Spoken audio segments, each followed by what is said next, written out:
Hey, hello everyone. It is Coach Joe with Susan Eileen. Susan Eileen, and we have a really special podcast for you today.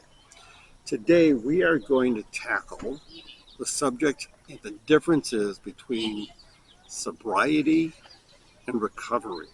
And there is a difference.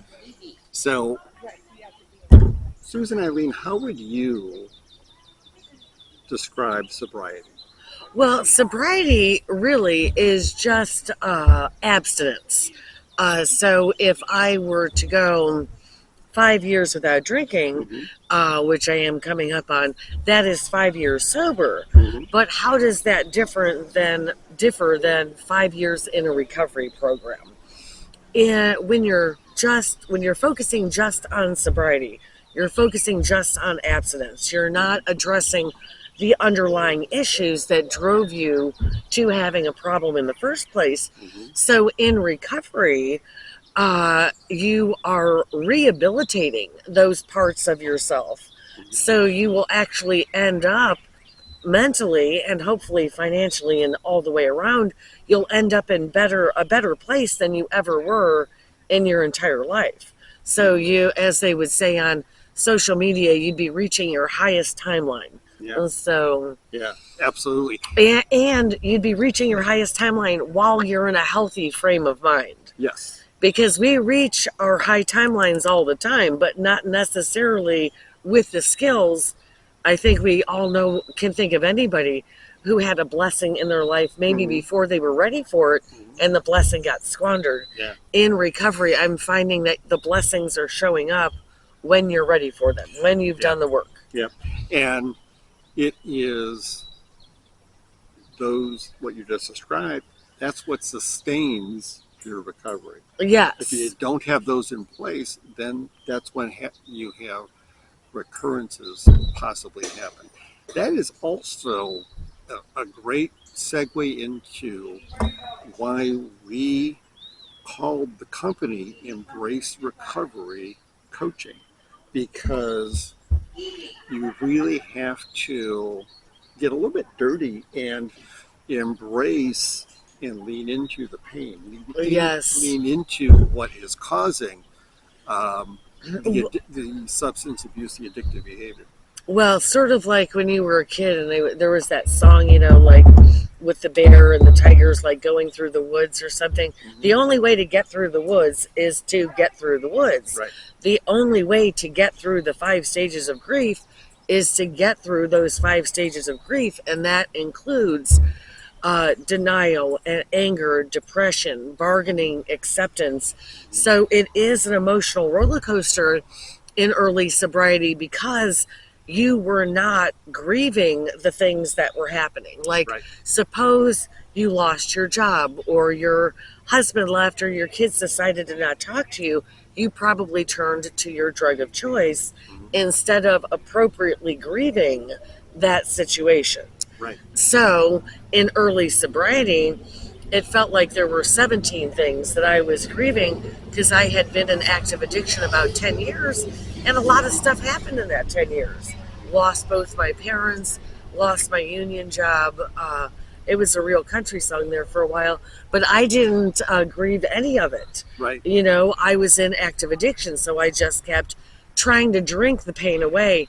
But the problem with addiction is by the end, all it leaves you is the pain that you're trying to avoid. That's all addiction gives you, is the pain that you're trying to avoid. Exactly. And at this point, we're going to throw a graphic up here in a second, but what we see on the outside is the addiction. What we don't see is the underlying causes behind it, and that then leads into those 5 levels or 5 stages of grief. Of grief. Yes. So we'll put the graphic up here, and one of those things that is underlying the addiction that you don't see with someone is trauma. Yes, and it has, I can't remember where I saw this, but 72% of Americans report having experienced trauma at some point in their life. And the latest research shows that trauma is the number one cause underlying addiction, because addiction is basically a pain response. The trauma is a much more intense 5 stages of grief, Yeah. but it's still the 5 stages with a couple of, added um, added emotions. But it's very hard to get through without professional help. Yeah. And that's why we offer the services that we do, because when you put down the drink or the drugs, all of those feelings, everything that you've been avoiding, is going to show up. Mm-hmm. And if you show up the right way, it can end up to have a happy ever after, sort of like the trajectory that I'm on. Mm-hmm. But that is done with Mm-hmm. guidance. Yeah. No man is an island. If I was in this journey by myself, I don't know. I'd still be just as lost as I was. I think I might be healthier, but I'd still be a Yeah. little lost career-wise, anyways. Yeah. Yeah. So trauma is one thing. Another thing that comes up might be, if you think back to school and Maslow's hierarchy of needs, those can definitely, or the lack of, can definitely trigger some substance use disorder or behavioral use disorders. Why don't you talk a little bit about that? Well, it actually, I recently read a paper that said living uh, in poverty in and of itself, can be a traumatic experience. Mm-hmm. So that is when your hierarchy of needs is almost completely non-existent, Yeah. meaning you're in survival mode at those bottom levels of the hierarchy. And when you're in survival mode, you're not making the best choices. That's when you might think, okay, a drink on Friday night is good, Mm-hmm. but working on your resume to get a better job would be better, because that's an actual solution. Right. What happens in addiction is what was supposed to be just a night out with friends turns into a whole lifestyle that hijacks everything. Yeah. So Absolutely. Absolutely. Another level is, big word now, neurodiversity. yes, So full disclosure, Susan, Eileen, and I both have ADHD. The studies that I've read, average 25 to 30% of people with ADHD are more prone to addictive behavior because we don't have that self regulation, that self control. Yes, and people that are on the neurodiversity spectrum, it doesn't really matter your particular condition. You're living life at the extremes, on the edge, and not in the middle ground. Yep. And so one thing that we do here at Embrace Recovery is we work on that middle ground. We work on those foundational skills, which then strengthens your hierarchy. And when your hierarchy is stronger, you don't feel the trauma as much. If you're not feeling the trauma, you're going to stay sober and continue your recovery. Mm-hmm. So just by working on the foundational skills, long-term skills, we can help rebuild your hierarchy, which will in turn help you recover. Absolutely. Absolutely. It's behavior. We're applying behavioral psychology to our program. We have research-based, Mm-hmm. ideas and procedures. Mm-hmm. And obviously, I am not only a part owner of Embrace Recovery, but also a client. And also a client. We're going to talk about that here towards the end. The last section, kind of two parts, is the inner child and the inner critic. So when it comes to the inner critic, that really can be related to all of the above that we've just talked about, because there may be that self-talk, those voices in your head. Maybe it's a parent, maybe it's a boss, maybe it's somebody who's told you that you were never good enough, that you'll never amount to anything. All those types of things are the inner critic, and those build up over time. The inner child's a little bit different. We'll let Susan Eileen talk about the inner child. Well, the inner child has different aspects to it. You have a divine child and an orphan child, and Jung actually identified 7 different inner children, and an earth child. Mm-hmm. But that is sort of those things that you sort of loved and that childlike innocence. Mm-hmm. The inner critic is more like the self-punishing voice that's probably the most critical voice you've ever heard. As a matter of fact, if the way you talk to yourself, you tried talking to your best friend or romantic partner that way, they probably wouldn't stick around very long. So if you can't talk to other people that way, why would you talk to yourself that way? Yep. And that inner critic talking to yourself that way just keeps your inner child wounded. And when your inner child is wounded, that would relate to trauma, which would then want to make you reach for a drink. So it's all very interconnected, which is why we sort of put it together in a graphic of like I think of it as like the onion petal at Outback Steakhouse. Right. You know, it Right. it unfolds like that onion, and during the sessions, you just might take off a little piece, Yeah. work on that piece a little bit, but over time, you'll find that you've worked on all those pieces of the bloomin' onion. Absolutely. You know, it's fascinating because I have coached at this point over 500 people, and the inner critic shows up in probably 3/4 of the clients, 3/4 of the sessions. You know, I have a lot of executives, executive coaching that I do where it's imposter syndrome. That's where some of this inner critic is showing up in terms of feeling lucky that they got their job, not good enough, they're going to be exposed, those types of things. You know, the inner child too has to do with coping skills. Yes. Because a lot of us haven't developed what we would call adult coping skills, and we're still at that child level. But you know what though? There's really, I mean, if you enjoyed Legos as a child and that's your coping skill as an adult, there's really nothing wrong with that. And you know, that inner child, when you are in a wounded mental state or a wounded like romantic state, the first thing you want to do is try to make your inner child happy.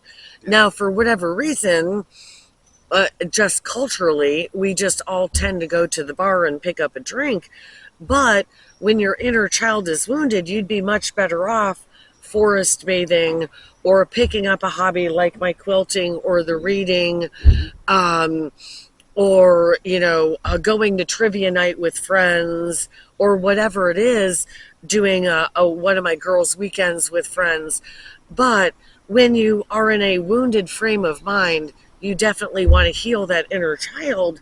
And instead, we end up putting ourselves in situations that are even more dangerous for our inner child, like meeting new people. You know, when you go through a breakup, you really shouldn't get back out there as soon as humanly possible. You need time to heal. And we have 2 books that support the Embrace Recovery program, from Nada de Prado, which Joe was a co-author. I have the Dictionary of Missing Time, but we're now working on a workbook that is part of the self-awareness, the focus, the healing. And so before you move on to the other tiers, that you fully complete but I would say that a good recovery program is not linear, that you'll come back to the same points over and over again. It's holistic, it's strength focused, and it's non-linear. Yeah, absolutely. And it's been a fun journey because before we did this, now these talks that we do are completely unscripted. We have a way of kind of an outline, a general idea, but we never know where it's going to go. But what Susan was just talking about with the workbook, there is Susan with Embrace Recovery coaching. It is really the curriculum developer. Yeah. Because she has a lot of ideas and a lot of places to go. We kind of jokingly call it, glitter and fireworks. Yes. Yes. My job is to kind of keep everything Yes. moving forward and a little bit more focused. So Yeah. Yeah. so so it's just kind of how things unfold. But the what I want to end on is, and I'm going to put you on the spot a little bit. What I Okay. want to end on is the whole idea of embrace recovery coaching, and that was actually one of Susan's ideas for a name because we were throwing a lot of names around. Yeah. But you really are, I guess I'll say, the poster child for what can happen when you actually lean into the pain Yeah. and, as we say, embrace your Yes. recovery. Well, and at first I liked Embrace because when you think of anything any of the initiatives of the government over the last 40 years, the war on drugs seemed to bring in more drugs. The war on terror seemed to bring in more terror. The war on anything seems to just make things worse. So, and I do remember Nancy Reagan back in the 80s would always talk about the tagline was better hugs than drugs. So when I was thinking about how fighting something actually just creates more conflict and the better hugs than drugs, I came up with the embrace recovery because really a hug does give you that nice warm feeling Mm-hmm. that you're actually looking for when you are participating in your addictions, although that is very short-lived dopamine. And so what we do is we try to get you to cultivate the natural dopamine producers in your life. Absolutely. That's really why with addictive behavior, addictive substances, you're always craving more. Because what's happening is those dopamine receptors in your brain Hmm. are being shut off. So you've got Yeah. less of the transmitters, so it takes more to get going. Now, surprisingly, or not surprisingly, once you're in recovery, your brain does recover too. And so those Yes. dopamine receptors do start coming back online. So you can get back into uh, a, I guess we'll say Mm, a regular mode again. yeah. But this has been Well, but again, you'll end up in better shape than you were before you picked up your first drink. exactly, So you can't really picture what kind of shape that's going to be because that would be something you would work on yeah, with your sobriety coach to say, like, what do I want to manifest, I guess is the current term that everybody is right, using. But what do I want to manifest for my life? And it'll look different for everybody. Maybe the biggest manifestation for one person is becoming a bigger family man, but for the other person, it's, their biggest manifestation is turning their career around or becoming mm-hmm. an athletic coach. Like it doesn't, we tend to equate success with money, but we want you to be successful, and that you need to ask yourself, how do you measure success? Right, And there's many different ways to measure success that are not mm-hmm. money focused. Yeah. So that reminds me. So I was very honored last month to be the officiant for my niece's wedding. She and her fiance asked me to do that. When I ended the service, my advice to them was that you should not compare yourself to other people and Yes. other couples, but you are, as of that day, you are writing your own story, the first Yeah. chapter in your new story, your new life together.